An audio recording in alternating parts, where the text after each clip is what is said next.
बिस्मिल्लाहिर्रहमानिर्रहीम, अस्सलाम वालेकुम। आज जो ईरान ने काम कर दिया है वो आज से पहले कभी भी नहीं इस लेवल का काम उन्होंने किया।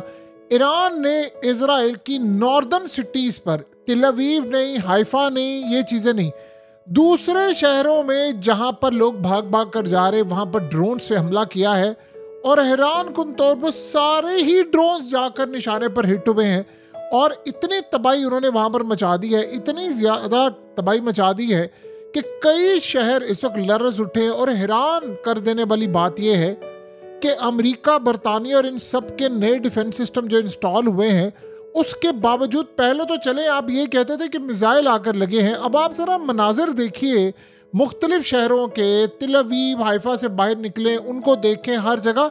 अब जो मनाजिर आ रहे हैं वो इतने दिल दहला देने वाले हैं कि जो ड्रोन आ रहा है वो हिट कर रहा है। और हैरान कुन तौर पर ईरान के पास हज़ारों ड्रोन्स इस वक्त मौजूद हैं, हज़ारों या लाखों ड्रोन्स होंगे।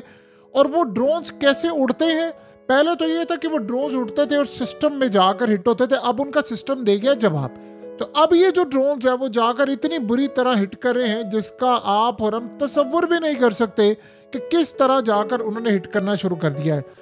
इस वक्त ईरान के ड्रोन्स ने जाकर घरों को, मुख्तलिफ साइट्स को हिट कर रहे हैं। और सबसे अहम बात यह है कि उन जगहों पर हिट कर रहे हैं जहाँ पर उनके अहम तरीन, यानी किसी की एजेंसी का कोई बंदा बैठा हुआ है, किसी फौज का बैठा हुआ है, किसी का कोई बैठा हुआ है, यानी उनके घरों को जाकर हिट कर रहे हैं। और इस वक्त सूरत हाल ये है कि ईरान ने पहला जो इम्पैक्ट डाला है उसने हिला कर रख दिया है। इस वक्त सबसे बड़ा मसला यहाँ पर यह पैदा हुआ है कि इजराइल में इन्होंने, ईरान ने टेस्ट किया, या तो उन्होंने इनका पूरे का पूरा डिफेंस सिस्टम हैक कर लिया है, या अगर डिफेंस सिस्टम हैक नहीं किया तो कोई ऐसी चीज़ है जो ईरान के हाथ में लगी है कि अब इजराइल इनके ना ड्रोन्स रोक पा रहा है ना मिसाइल रोक पा रहा है। यानी अब ये सूरत हाल हो गई है, जो आप मारेंगे वो हिट हो जाएगा, जितना मारेंगे उतना हिट हो जाएगा, जितने मिसाइल्स, ड्रोन्स, तमाम की तमाम चीज़ें आप हिट करेंगे आप डायरेक्टली जाकर टारगेट कर सकते हैं। इस वक्त पैनिक फैला हुआ है। ये असल में वो शहर हैं जो नॉर्दर्न साइड पर हैं, जिनको आप याद कीजिए हिजबुल्लाह ने भी बहुत ज़्यादा तबाह किया था। और असल में ये लोग समझ रहे थे कि लड़ाई होगी सिर्फ तिल अवीव की और हाइफा की लड़ाई होगी। पहले स्टार्ट में हुआ ये था कि तिल अवीव की लड़ाई, ईरान ने मिसाइलों से लेकर, ड्रोन से लेकर अब तिल अवीव, हाइफा और नॉर्दर्न सिटीज़ पर मारने शुरू कर दी है। तो ये बात तो बड़ी क्लियर हो गई है कि आपने नॉर्थ साइड को टारगेट करना शुरू कर दिया है। तो पूरे इजराइल को ईरान ने चारों तरफ से घेर लिया है, सर्कल कर लिया है। और जब आप इनसर्कल कर लेते हैं किसी चीज़ को तो आप कहीं पर भी हिट करें वो जाकर निशाने पर लगती है। अब याद रखिएगा ये जो जंग है ये बड़ी खतरनाक हद तक आगे चली गई है। अब आप ये सोचें कि इसके साथ अमेरिका ने जब देखा है कि हालात ख़राब है तो उन्होंने अपना B-2 बॉम्बर्स अमेरिका से रवाना कर दिया है और अब वो मिडिल ईस्ट की जानिब जा रहा है। देखिए अब होने जा रही है लड़ाई बड़ी। आयतुल्लाह अली खामनाई ने इस वक्त किया क्या है कि उन्होंने अपने बाद 3 जानशीन को नामजद कर दिया है कि अगर मैं मारा जाऊं या मुझे ये टारगेट कर दें तो एक शूरा पूरी तरह इन 3 लोगों को नामजद उन्होंने किया है कि इन तीनों में से किसी का इंतखाब कर सकती है। उसके बाद ईरान की सुप्रीम लीडर ने हिदायत जारी कर दी है कि अगर मुझे कुछ हो जाता है तो ये डायरेक्शन आपने करनी है। और गालिबन उनके दिल और दिमाग में ये बात आ गई है कि शायद वो हो सकता है ईरान की फतह तक जिंदा ना रहे। देखिए ज़िंदगी मौत तो अल्लाह के हाथ में होती है, लेकिन जिस तरह इस वक्त लड़ाई जारी है इन्होंने टारगेट करना है और उस बुजुर्ग को अकेला वो खड़ा हुआ है। यानी आप ये सोचें कि उस वक्त ईरान का प्रेसिडेंट जब पहला हमला करना था तब भी आयतुल्लाह खड़े हुए थे और अब वो खड़े हुए हैं। उनको इस बात की परवाह नहीं है, जिस बंदे ने ज़िंदगी, जो बुजुर्गी के इस लेवल पर पहुंच चुका हो या इतनी एज देख ली हो जिसने, उसको इस बात की परवाह नहीं होती कि आप मेरी जान ले लें। उनके सारे साथी मारे गए हैं, वो तैयार हैं। लेकिन आप ये देखें कि दुनिया ने ये देख लिया है कि एक मुल्क लड़ रहा है और वो लड़ाई में उन्होंने इजराइल को उड़ा कर रख दिया है। और उस मुल्क का नाम क्या है? उस मुल्क का नाम है ईरान। तो उन्होंने अपने जानशीन मुकर्रर करके उनको हिदायत जारी कर दी है कि अगर मुझे कुछ हो जाता है तो आपने इस लड़ाई को, इन फेजेस को ये काम देने हैं, ये सरंजाम देना है, क्योंकि उसके बाद असल में ये कोशिश करेंगे पूरा रिजीम चेंज ऑपरेशन करने की। रिजीम चेंज ऑपरेशन होगा, लड़ाई होगी और इजराइल और अमेरिका पूरा फ़ायदा उठाने की कोशिश करेंगे कि क्या मामला हो। ये खाली ये बात ज़हन में रखिएगा कि आयतुल्लाह अली खामनाई का जहाँ तक मामला है, उसके बाद फिर ना तो रूस चुप बैठेगा ना चाइना चुप बैठेगा, क्योंकि ये खाली इन्होंने यहाँ पर रिजीम चेंज ऑपरेशन नहीं करने, इन्होंने चाइना में भी करने की कोशिश करनी है, इन्होंने रूस में भी करनी है, दीगर कंट्रीज़ में भी करनी है। तो रिएक्शन वहाँ पर से कितना सख्त आएगा, जाहिर सी बात है।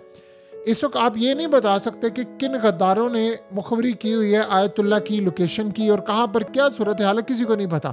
लेकिन उनके ऑर्डर पर जो जंग अब छिड़ गई है वो बड़ी ख़तरनाक जंग छिड़ गई है। तो चाइना, रशिया उसके बाद पूरा प्लान बनाकर बैठे हैं इनके साथ कि क्या करना है, ईरान क्या करेगा।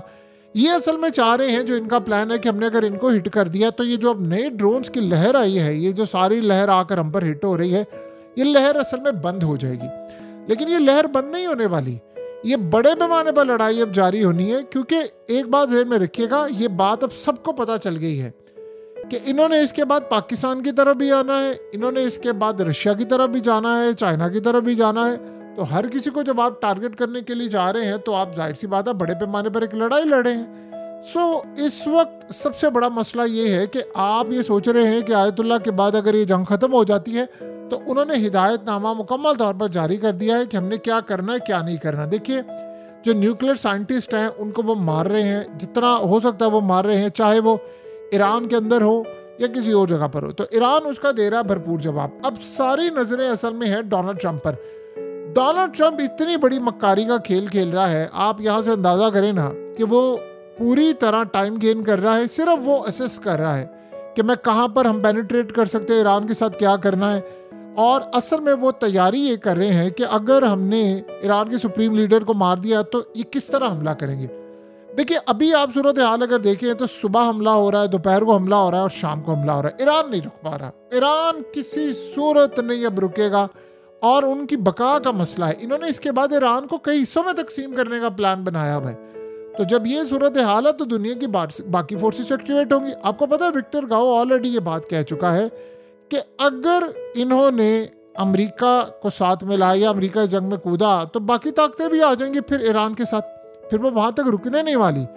और याद रखिएगा, नॉर्थ कोरिया ने अगर इस जंग में पार्टिसिपेट करने का फैसला कर लिया, जो वो कर लेंगे ये याद रहे, तो फिर नॉर्थ कोरिया एक ऐसी कंट्री है कि जहाँ पर ना ओपोजिशन है कोई, ना वहाँ पर कोई ऑर्डर को रिजेक्ट करता है, ना कोई और सूरत हाल है। फिर एक ही सूरत हाल होगी, उनके बटन होंगे, उनके मिसाइल होंगे और किम जोंग का ऑर्डर होगा।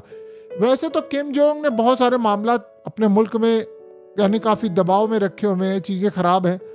लेकिन आप यहाँ से अंदाज़ा करें ना कि जब ऐसी सूरत हाल होती है तो फिर उसके बाद जब मिसाइलों की बारी आएगी तो वो परवाह नहीं करेंगे, फिर वो चला देंगे। और उनका एटमी प्रोग्राम, उनकी बहुत सारी चीज़ें उन्होंने बहुत ज़्यादा मेहनत से बनाया हुआ है काम। अब आप ज़रा गेम चेक कीजिए हुआ क्या है। एक तासुर दिया जा रहा है, ये जो आज ड्रोन हिट हुए हैं वो असल में इंडिकेट कर रहे हैं कि इसराइल का डिफेंस सिस्टम नाकाम है। आपको पता है इसराइल के डिफेंस सिस्टम की नाकामी में ईरान ने और हमास ने और हिजबुल्लाह ने क्या रोल प्ले किया। जब हिजबुल्लाह के लोग ड्रोन्स मारते थे तो ईरानी उस वक्त बैठ कर इसको नोट डाउन करते थे कहाँ पर पेनिट्रेट कर सकते हैं, कहाँ पर नहीं। जो ईरान के ड्रोन्स थे अपने, वो हाई लेवल के, वो इस्तेमाल नहीं हो पा रहे थे। अब ईरान के ड्रोन्स की सूरत हाल ये है कि आप अगर लट से कहते हैं कि हमें बस इतना पता चल गया है कि नेतन्याहू इस घर में बैठा हुआ है, तो आप उसको हिट कर सकते हैं। यानी ईरान के अब ड्रोन्स का लेवल ही आ गया है कि वो ईरान से उड़ते हैं और उड़कर कहाँ पर जाकर हिट करते हैं। तो ये सूरत हाल इस वक्त इसराइल के लिए बड़ी ख़तरनाक है।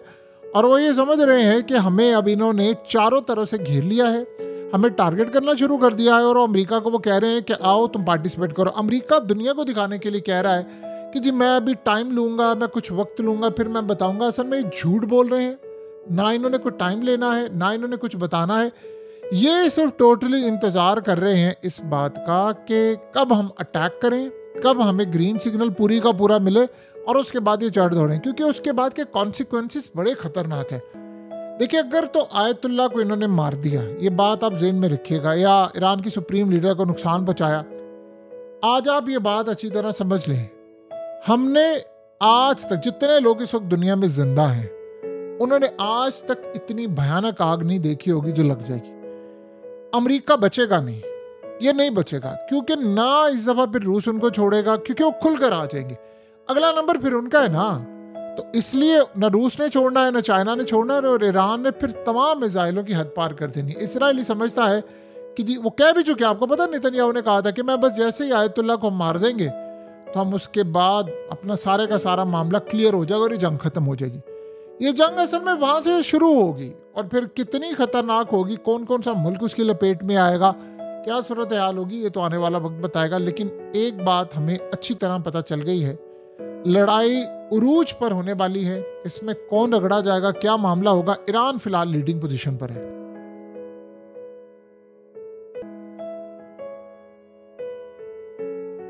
हकीकत टीवी को सब्सक्राइब करना मत भूलें, वीडियो को लाइक करें, शेयर करें और कमेंट सेक्शन में अपनी राय का इजहार ज़रूर करें।